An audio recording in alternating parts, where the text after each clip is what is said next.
నీకు దమ్ముంటే నువ్వు నిజంగా వైఎస్ఆర్సీపీ అధ్యక్షుడు అయితే, నువ్వు నిజంగా మనిషివి అయితే, నీకు దమ్ముంటే అసెంబ్లీకి వచ్చి మాట్లాడు.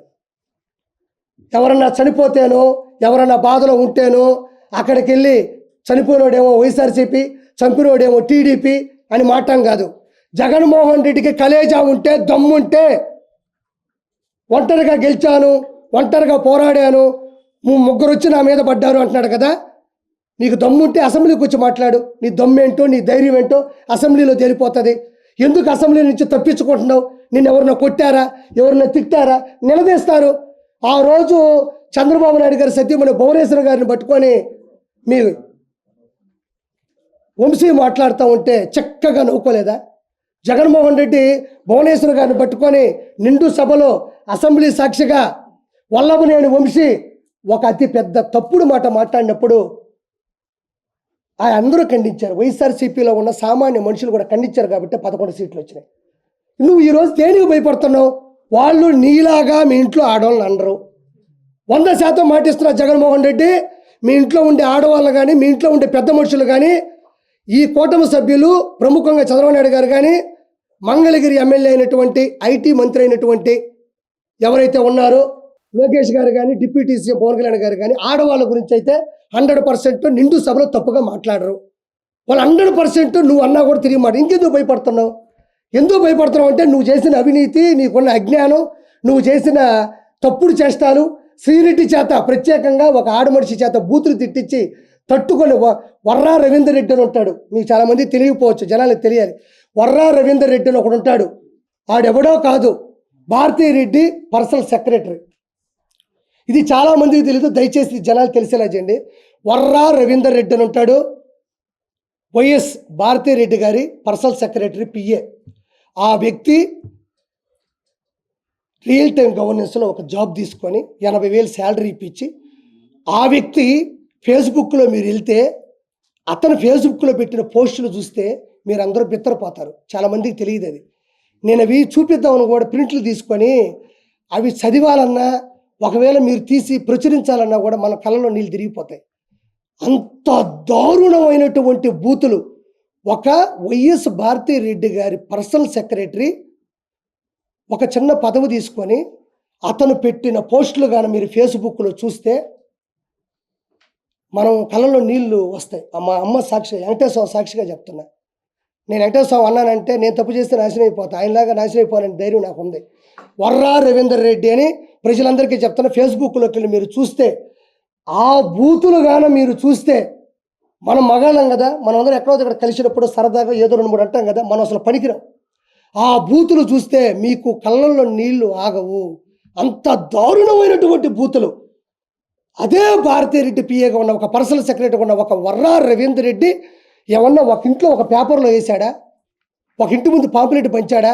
ఫేస్బుక్లో పెట్టాడు, సోషల్ మీడియాలో పెట్టాడు. ఒక సోషల్ మీడియాలో పెట్టిన పోస్టులు ప్రపంచం మొత్తం వెళ్తాయని మీకు తెలియదా? వైఎస్ఆర్సీపీ గవర్నమెంట్లో అథారిటీగా సోషల్ మీడియాలో కొంతమంది ఉంటారని తెలియదా? అది భారతీరెడ్డి గారికి తెలియదా? మన పర్సనల్ సెక్రటరీ ఇంత దారుణంగా పెడతాడు, మీరు ఎందుకు మందలించలేదు? ఎందుకంటే మీరే ప్రోత్సహించారు.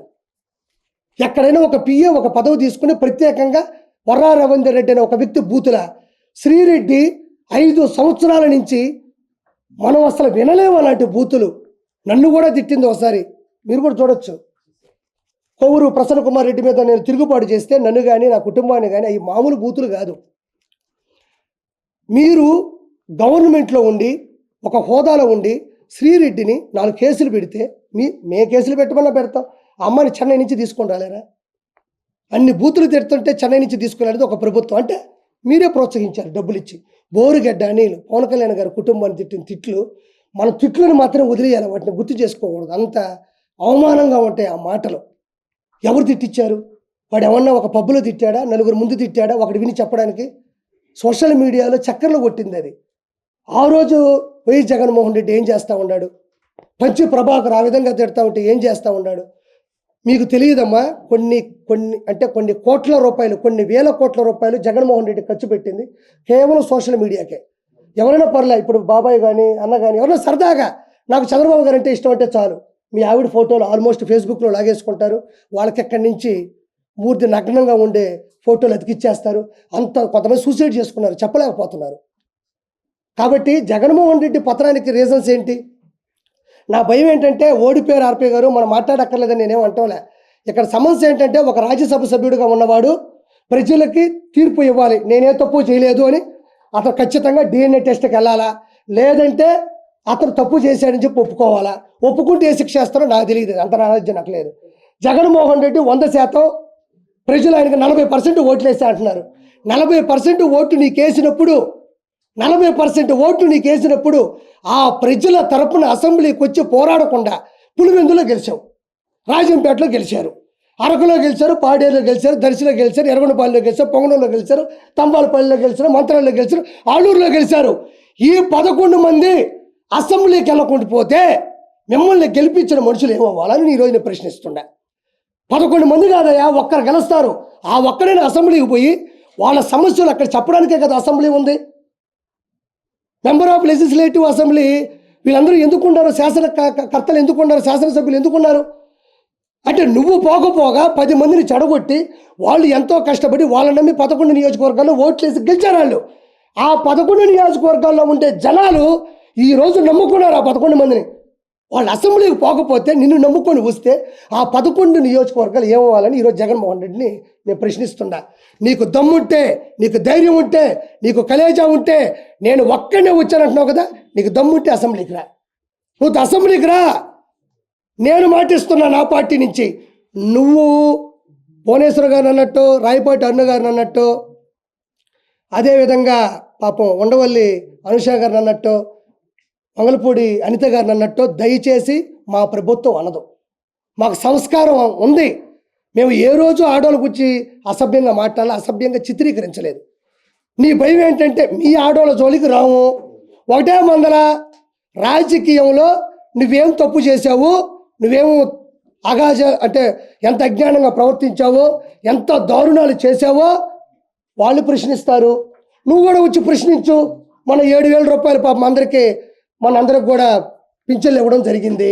ఇప్పుడు చెప్పారు మనిషి 15,000 రూపాయలు అన్నారు. జగన్మోహన్ రెడ్డికి షుగర్ ఏ లెవెల్లో ఉందో నాకు అర్థం కావడంలే. జస్ట్ నెల 10-15 రోజులైందమ్మా. మొన్నే పాపం 14-15 లక్షల కోట్ల రూపాయలు అప్పు పెట్టి ప్రజాధనాన్ని ప్రజలకు చాలామంది తెలియదన్నా, ఈ భూమి మీద పుట్టిన ప్రతి ఒక్కడికి భూమి మీద ఒక హక్కు ఉంటుంది. కొండలు ప్రకృతి వనరులే. ఋషికొండ దేవుడి సన్నిధితో సమానం. 7 ఋషుల పైన యాగాలు చేశారంట. తిరుమల కొండ నాశనం చేశాడు. ఒక కొండ లేదు, ఒక ఇసుక లేదు. ఈరోజు రోడ్లు మీకు వేయలేదని మీరు ఫీల్ అవుతున్నారు. రోడ్లు వేసేసారని సంతకాలు పెట్టి వాళ్ళు ఎప్పుడు 1,000 కోట్లు 1,00,000 కోట్లు డబ్బులు తీసేసుకున్నారు. మీరు ఏ అభివృద్ధి జరగలేదని ఫీల్ అవుతున్నారో జనాలు, ఆ అభివృద్ధి జరిగిపోయినట్టు అందులో సంబంధించినటువంటి అధికారుల చేత సంతకాలు పెట్టి ఆ డబ్బుల్ని పంచేసుకున్నారు. కొన్ని లక్షల, ఒక్క విజయసాయి రెడ్డి దగ్గర 5 లక్షల కోట్ల రూపాయల డబ్బులు ఉంది. కాదు అంటే నేను తప్పు చేశానంటే నా మీద కేసు పెట్టమను. నేను మొన్న కూడా చెప్పా, రోజా దగ్గర 3,000 కోట్ల రూపాయలు ఉంది అని చెప్పాను. నేను ఉంది. ఎన్ని ఇసుక, ఎంత దౌర్జన్యాలు, ఎన్ని దందాలు, ఎన్ని రిజిస్ట్రేషన్లు, ఎన్ని కానుకలు. ఈరోజు 5 లక్షల కోట్ల రూపాయలు బ్లాక్ మనీ ఒక విజయసాయి రెడ్డి దగ్గర ఉంది. విజయసాయి రెడ్డి ఎవరండి? ఒక చార్టెడ్ అకౌంట్. అంతేనా? ఒక చార్టెడ్ అకౌంట్. ఎక్కడి నుంచి వచ్చింది ఈ పదవి? కేవలం ఇతని లెక్కలన్నీ అతని దగ్గర ఉన్నాయి, అతని లెక్కలన్నీ ఇతని దగ్గర ఉన్నాయి. అతని లెక్కలు ఇతను తేల్చేస్తాడంటే కుదరదు. కాబట్టి మనోడికి డైరెక్ట్గా ప్రత్యక్ష రాజకీయాలు గెలవలేడు. కాబట్టి ఏదో నామినేటెడ్ పోస్ట్ ఇవ్వాలి కాబట్టి మెంబర్ ఆఫ్ పార్లమెంటు, ఎగువ సభ, రాజ్యసభ ఇవ్వడం జరిగింది. అంటే నేను ఒకటే చెప్తున్నా, ఈరోజు పోలవరం అవ్వాలి అంటే 1,00,000 కోట్లు కావాలంటే ఈ 1,00,000 కోట్లు నేను చెప్పిన 10 మంది దగ్గరే ఉంది. ఒకడేమో అంటాడు నాకు పోలవరం అర్థం కాలేదు అంటాడు, పోలవరం జనాలకు అర్థం కాదంటాడు. ఎందుకు అని అడిగితే నాకు అర్థం కాలేదంటాడు. ఒరే నాయన, మేము జబర్దస్తులో ఈ జోకులు ఎన్నో వేసాం. మేము జబర్దస్తులో ఇలాంటి జోకులు కొన్ని కోట్లు వేసాం, 16 రేటింగ్ చూసాం. ఈరోజు ఈ స్థానం ఉందన్నా, ఇంకోటి ఉందన్నా, మాకు జబర్దస్తే, నేనే కాదనలేదే. నేను వాదించింది సంస్థ మీద, జబర్దస్త్ షో మీద కాదు. మేము ఇలాంటి జోకులు జబర్దస్తులు ఎన్నో వేసేసాం. ఒకడంటాడు ఐటీ పరిశ్రమలు తీసుకురాలేదంటే నేను ఫారిన్కి వెళ్తే నాకు చలి తగులుతుంది, నాకు పెదాలన్నీ పగిలిపోతాను ఒకడంటాడు, అదొక జోకు. ఒకడేమో పోలవరం అనేది ఎవరికి అర్థం కాదు, ఎందుకంటే నాకు అర్థం కాదంట. అంటే ఏంది ఇది? ఒక జల వనరుల అభివృద్ధి శాఖ మంత్రి, ఒక ఇరిగేషన్ డిపార్ట్మెంట్ మినిస్ట్రీ ఇస్తే ఈ విధంగా మాట్లాడతారా? ఏముంది అక్కడ పోలవరం అర్థం కాకపోవడానికి? కృష్ణా అనేది గోదావరి అనుసంధానం కలపగలిగిందే పోలవరం అంటారు. ఏలూరు జిల్లాలో పోలవరం ఒకటి ఉంది. ఇది పూర్వం 1941 సంవత్సరంలో వెంకటకృష్ణ అయ్యంగారు ఎవరు ఒక ఆయన వచ్చి, సార్ గోదావరి జలాలు అనవసరంగా నీళ్లు వెళ్ళి బంగాళాఖాతంలో కలిసిపోతుండాయి, ఇదొక్కటి దయచేసి కొంచెం టైం అయినా నాకు ఇస్తాను, నేను మనస్ఫూర్తిగా ప్రస్తుతం కోరుకుంటున్నా. నేను ఈరోజు పోలవరం గురించి ఒక 4 మాటలు చెప్తాను. నాకు తెలిసింది, చాలామందికి ఇది తెలియదు. పోలవరం అంటే ఏమీ లేదండి, ఏమీ లేదన్న విషయం వైఎస్ఆర్సీపీకి కూడా తెలుసు. ఎందుకంటే డబ్బులన్నీ ఎత్తేసారు. ఏమి ఉన్నదా? ఏముంటుందా? పోలవరం అనేది ఏంటంటే కృష్ణా నది, గోదావరి నది, ఈ రెండింటిని కలుపుతూ ఒక ప్రాజెక్ట్ చేయాలి, ఒక డ్యామ్ కట్టాలి, ఒక రిజర్వాయర్ కట్టాలి. రిజర్వాయర్ తీసుక రిజర్వ్ నిల్వ ఉంచడం అంటారు. గోదావరి నది అనేది పైన ఉంటుంది, కృష్ణా నది కింద ఉంటుంది. గోదావరి నది దగ్గర లెక్కలేనన్ని నీళ్లు, కొన్ని లక్షల ఎకరాలు సాగు, అంటే ఒకటి కాదు పంట, 2 పంటలు ఇచ్చు, 3 పంటలు కూడా ఇచ్చు. అన్ని నీళ్లు పైనుంచి వచ్చే నీళ్లు, వర్షధారాల నుంచి వచ్చే నీళ్లు ఆ గోదావరిలోకి వచ్చి మనం అడ్డుకట్ట వేయకపోవడం వల్ల, దాన్ని అడ్డుగా ఏమీ పెట్టలేకపోవడం వల్ల వచ్చే నీళ్లు వచ్చినట్టు తెలిపి సముద్రంలో కలిసిపోతున్నాయి. ఆ నీళ్ళని మనం ఒక రిజర్వ్ చేసుకొని, ఒక ఆనకట్ట కట్టుకొని, ఒక డ్యామ్ కట్టుకుంటే ఆ నీళ్ళని అలా ఆపగలిగితే, ఆ నీళ్ళని మనం ఏం చేస్తామంటే దానికి అడ్డంగా వాలు కట్టుకుంటే ఆ నీళ్ళని 2, ఒక లెఫ్ట్ కెనాలు, ఒక రైట్ కెనాల్ అని 2 రకాలు ఉంటాయి. ఆ నీళ్ళని 2 వైపులకు మళ్ళిస్తే ఒక పక్క విశాఖపట్నం ఒక 3 లక్షల ఎకరాలకి సాగునీళ్ళు ఇవ్వచ్చు, తాగునీళ్ళు ఇవ్వచ్చు, కర్మాగారాలకి, పరిశ్రమలకు కూడా మనం నీళ్ళు ఇవ్వచ్చు. ఇటు నుంచి కృష్ణాకు పంపించవచ్చు, కృష్ణాకు కూడా కొన్ని లక్షల నీళ్ళని పంపించవచ్చు.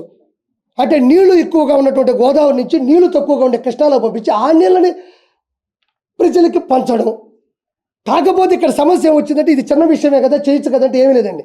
ఈ గోదావరి నీళ్ళు ఏవైతే వెళ్ళిపోతున్నాయో ఆ నీళ్ళకి అడ్డంగా ఒక డ్యామ్ కట్టాలి. ఆ డ్యామ్ కట్టాలంటే అది చాలా దూరం లోతు, అంటే బంకమట్టి, ఇసుక, అంటే గట్టి ఏదైతే మనం దృఢంగా ఉండే నేల ఉంటుంది కదా, ఆ నేల చాలా లోతులో ఉంది. అక్కడికి వెళ్ళి ఆ భూమి మీద మనం గోడ కట్టాల, ఆనకట్ట కట్టాల. ఇప్పుడు దాని మీద కట్టాలంటే అవ్వదు కదా. ప్రజలందరూ కూడా చాలా వరకు చైతన్యం అవ్వాలా. వీళ్ళందరూ ఆగడాలు కూడా అతి తక్కువ సమయంలోనే మూసేసే ప్రయత్నం జరుగుతూ ఉంది. కాబట్టి ఇది నేను చెప్పాలనుకుంటుంది. ఏటు విజయసాయి రెడ్డి మర్యాదగా వెళ్ళి ప్రజాస్వామ్యంలో ఉండవు కాబట్టి DNA టెస్ట్ చేయించుకోవాలా.